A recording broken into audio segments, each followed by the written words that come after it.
은혜의 방편인 성례, 그 예식의 세례와 성찬이 있음을 어제 말씀드렸고, 오늘은 그 세례가 무엇인지, 또 세례는 누구에게 베푸는지 그 내용을 담고 있는 94문, 95문의 내용을 잠깐 생각해 보겠습니다. 세례는 크게 두 가지로 이해하시면 될 것 같습니다. 그 첫 번째는 거룩한 표로서의 거룩한 표라는 의식적 차원입니다. 이 세례를 항해할 때 어떻게 하는가 할 때 물이 등장하죠. 세례자가 물로 인해서 정결케 되어지는 의식을 취합니다. 물론 이는 그가 이미 예수님의 그 보혈의 피로 그걸 믿음으로 그 영혼의 씻음을 전제합니다. 다시 말해서 늘 말씀드리는 거지만 세례 그 자체가 그를 정결케 하는 게 아니라 이미 정결케 된 자가 세례로 그 정결케 됨을 보이는 겁니다. 그래서 표입니다. 특별히 또한 이 표라는 의미에서는 예수님이 우리를 그의 피로 정결케 하심을 경험한 신자들에게 그 제 용서하심의 그 은혜를 직접 경험하게 하심으로써 깊이 그 마음에 새기게 하는 기능을 갖습니다. 무슨 말인가? 우리가 예수님을 믿어 정결케 되었습니다. 우리 안에 영혼에 일어나는 변화잖아요. 보이지 않죠. 그런데 그거를 보이는 어떤 상징의 요소로 경험하게 함으로써 내가 이렇게 씻음 받았구나를 더 깊이 체험하게 한다는 것입니다.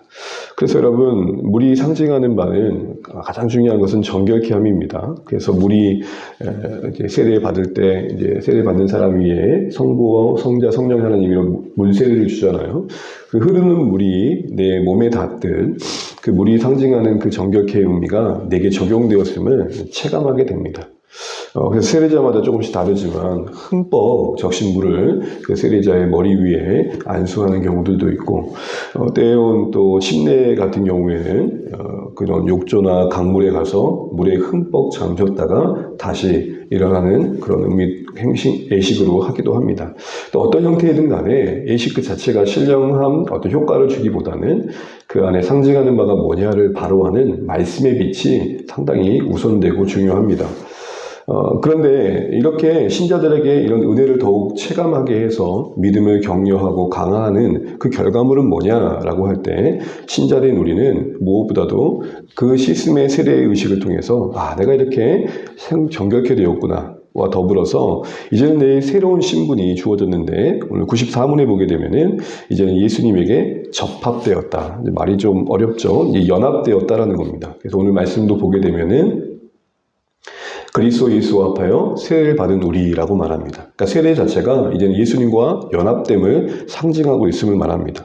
그러니까 죄를 씻음 받았다는 것은 단순히 씻겼다라는 의미보다는 하나님과의 우리의 관계가 예수님의 그 언약, 은혜의 언약 안에서 새롭게 되었다라는 것입니다. 이 보이지 않는 하나님과의 회복된 관계를 세례 의식을 통해 다시 한번 확인하게 되는 것이죠. 내가 이렇게 씻음 받아 이제는 그리스도의 품 안에서 하나님을 아버지로 나는 그의 자녀로 존재하는 문화를 확인하게 됩니다. 더 나아가 이 확인된 신분은 우리에게 두 번째 세례의 의미를 이어가게 하는데 그것은 바로 세례는 서약이 된다는 겁니다. 여러분 93문 만 아래를 보시게 되면 주님의 사람이 되기로 약조함을 표시한다 그럽니다. 그러니까 세례는 재씻어서 예수님과 연합되어 새로운 신분으로 거듭남을 표시하기도 하지만 신자된 그걸 경험한 신자에게는 그 은혜 안에서 새로운 삶을 다짐하는 약조, 표시이기도 한 것입니다. 그러니까 한마디로 세례는 성도들의 서약이 되는 것이죠. 하나님 편에서는 그리스도 안에서 우리에게 베푸신 은혜에 대한 약속이 세례라면 성도들 편에서는 그 약속 아래에 있는 자들로서의 하나님을 향한 서약이 그 의미를 갖는 겁니다. 그래서 세례를 받을 때 우리가 보통 여러분 기억하시겠지만 세 가지를 묻습니다. 그 첫 번째 질문은 자신의 죄인됨을 철저히 인정하며 오직 구원자이신 예수 그리스도의 중보하심만이 우리의 유일한 구원의 근거가 됨을 신뢰하십니까? 라는 구원의 근거를 묻습니다. 두 번째는 이제는 하나님의 말씀이 당신의 생애의 유일한 삶의 기준이요 권위가 됨을 신뢰하십니까? 라고 묻습니다. 마지막으로는 그리스도의 몸과 이제 지체가 되었으니 그 교회의 그 공동체의 한 구성으로서의 의무와 책임을 다하시겠습니까? 라고 묻습니다. 그리고 나서 회중에게 이 세례 받는 자리에서 회중에게 또 묻죠. 예를 들어서 이런 거죠. 주안의 교회 성도님 여러분들은 이제 세례받은 누구누구 이 성도님을 그리스도의 한 몸으로 여기며 함께 거룩을 이루어가고 주의 몸을 섬기시겠습니까? 라고 할 때 예라고 대답하는 거죠. 어떻게 보면 이 세례는 서약과 함께 그리스도의 몸의 정식 회원으로서 이제 영입되어지는 그런 자리이기도 한 것입니다. 이제는 새로운 신분 안에서 새롭게 살기를 다짐하는 약속을 이처럼 담고 있는 것이죠. 사랑하는 주안의 가족 여러분, 세례는 하나님 편에서는 거룩한 표식이어서 그 보이지 않는 은혜, 우리가 죄를 씻음 받았다. 그래서 그 의미하는 바대로 예수와 함께하는 자가 되었고 이제는 하나님 안에서 살게 되었다. 이 보이지 않는 은혜를 물로 씻겨지는 상징을 통해 체감하게 해서 그 은혜가 실제가 되어졌고 그 은혜를 느끼며 살기를 바라시는 하나님의 약속이시며 또한 그 약속 아래 있는 우리에게는 서약이 되는 것입니다. 이제는 그 은혜 아래서 이제는 내가 새로운 존재답게 살겠습니다. 그래서 앞서 말씀드린 것처럼 예수님만 믿겠습니다. 말씀 위에, 말씀 아래 살겠습니다. 공동체와 함께 교회를 세우겠습니다. 주의 나라를 세우겠습니다. 요 세 가지가 이 세례 안에 담긴 약속인 것입니다. 우리는 세례받은 신자입니다. 여러분, 그러기에 이 세례받음의 의미가 단순히 형식이 아닌 이런 약속과 서약의 내용을 담고 있음을 바로 알고 신자로서 세례받았다는 사실들이 어떤 의미가 있는지를 늘 묵상하며 살아내야겠습니다. 두 가지죠. 이 세례의 상징을 통해 그 물이 상징하는 바대로 나는 예수 안에서 정결케 되어져서 얘는 그리스도 안에 한 몸 되어 하나님 안에 새로운 신분 얻은 자임을 신뢰하는가? 그 그리스도 안에서 약조된 하나님의 은택을 누리며 살고 있는가? 두 번째로는 이제는 새롭게 된 나는 그 새로운 신분에 합당한 자로서의 삶에 대한 서약을 늘 기억하며 의무와 책임을 다하고자 하는가라는 것입니다. 한마디로 세례는 의례 절차가 아니라 우리의 존재의 변화와 삶의 방식의 새로운 선언인 것입니다. 그래서 공동체 앞에서 하게 되는 것이고 교회 앞에서 하면서 자신의 새로운 출발을 선포하는 것과 다를 바가 아닌 것입니다. 마치 결혼에 비유하자면 이제는 부부가 연합하여 이제는 평생을 해로 함께하는 부부가 되었음을 모두 앞에 선언하는 것과 다를 바가 아닙니다. 이런 언약식에서 세례의 의미가 있다는 것들을, 세례의 의미가 이런 언약적 의미가 있다는 것을 알고 우리는 그 세례에 담겨있는 의미를 무게감 있게 받아들여야겠습니다. 더하여 여러분 95문에 보게 되면은 그럼 누가 세례를 받습니까? 라고 할 때 앞서 말씀드린 것처럼 불신자들이, 이제 믿지 않는 사람들이 예수님을 믿고 신실한 고백 속에서 앞서 그렇게 살겠다는 고백의 약속을 가지고 받게 되는 것이죠.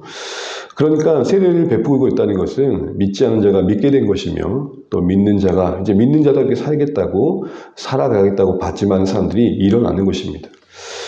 주님께서 이 땅의 교회에게 세례를 부탁하신 것은 그러게 이렇게 바꿀 수 있습니다. 이 땅에는 교회는 영혼을 구원하고 제자 만드는 곳으로서 그 역할을 다해야 될 것이다 라는 것입니다. 단순히 의례로서 세례를 베푸는 그런 어떤 의식의 제정 자체가 아니라 교회의 본질을 말하는 것입니다. 교회 가운데 세례가 거룩한 의식의 한 자리로서 자리매김하고 있는 것, 주님 오시기까지 항구적인 명령으로서 우리가 지켜야 될 가장 중요한 이유는 그것이 교회의 본질을 담고 있기 때문입니다. 특별히 더하여서 이제 입교한 자, 이제 이미 세례받은 자, 세례받아 회원이 된 자들의 자녀들 가운데 베푸는 게 또 세례가 있습니다. 이것은 장로교 안에서 유아 세례로 지켜지고 있습니다. 이는 믿음의 성도들 가운데 그 가정에서 하나님의 언약이 이어져 감을 고대하는 것이죠. 우리가 이처럼 예수 믿어 구원받은 것처럼 사랑하는 다음 세대가 자녀 세대가 이 믿음 안에 있기를 소원하며 그 하나님의 은혜를 기대하며 그 언약의 신실하심을 바라보며 자녀들에게 베푸는 의식입니다. 이처럼 영혼을 구원하고 다음 세대를 하나님의 자녀로 세움의 의미가 세례 안에 담겨 있는 겁니다. 이렇게 보면 세례는 참 소중한 것입니다. 그래서 여러분, 저는 이 말씀을 좀 생각해 보면서 이런 기도가 우리가 함께 드려주면 좋겠습니다. 먼저는 세례받은 신자로서의 그 세례가 담고 있는 의미를 잊지 않고 그 약속을 신뢰하며 그때 했던 서약이 오늘 우리 삶 가운데 계속해서 살아내어졌으면 좋겠습니다.